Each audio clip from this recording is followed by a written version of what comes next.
लोकशाहीचा बुलंद आवाज, रिपब्लिकन वार्ता, महाराष्ट्र। फुलंब्री निवडणूक धामधुमीत, चोरट्यांचा धुमाकूळ, 2 घरफोड्यात लाखोंचा मुद्देमाल लंपास। फुलंब्री शहरात नगरपंचायत निवडणूक वातावरण चांगलेच तापले असताना चोरट्यांनी घरफोड्यांचा धुमाकूळ घातला आहे। निवडणुकीच्या धामधुमीत पोलीस कर्मचारी निवडणूक कामात गुंतले असताना या संधीचा गैरफायदा घेत 2 ठिकाणी घरे फोडून लाखो रुपयांचा मुद्देमाल अज्ञात चोरट्यांनी लंपास केला। शहराच्या बाजूच्या वस्त्या व कॉलन्यांमध्ये रात्रीच्या वेळेस चोरट्यांची विशेष हालचाल वाढली असून नागरिकांत भीतीचं वातावरण निर्माण झालं आहे। दिनांक 25 नोव्हेंबर रोजी हरिओम नगर येथील रहिवासी मुजीब मन्नान शेख हे घरात झोपलेले असताना पहाटेच्या सुमारास 3 वाजता अज्ञात चोरट्यांनी घराचा कडी-कोंडा तोडून घरात प्रवेश केला।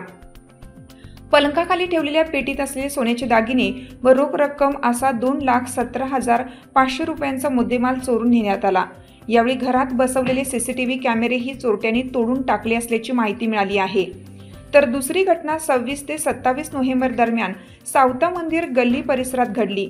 येथील रहिवासी दुर्गा सचिन शेरकर यांच्या घराचा दरवाजाचा कडी-कोंडा तोडून अज्ञात चोरट्यांनी सोन्याचे दागिने व रोख रक्कम असा 2,16,375 रुपयांचा मुद्देमाल चोरून नेला।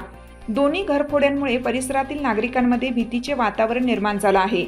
या प्रकरणी फुलंब्री पोलीस ठाण्यात गुन्हा रजिस्टर नंबर 550/2025 कलम 331/4, 305, 324/4 BNS तसेच दुसऱ्या गुन्ह्यात गुन्हा रजिस्टर नंबर 553/2025 कलम 331/4, 305 BNS नुसार गुन्हे दाखल करण्यात आले आहेत। पुढील तपास पोलीस निरीक्षक संजय सहाणे यांच्या मार्गदर्शनाखाली PSI सुग्रीव चाटे करीत आहेत। रिपब्लिकन वार्ता वृत्तवाहिनीसाठी Marathwada उपसंपादक Akbar Shah. Subscribe now and press the bell icon.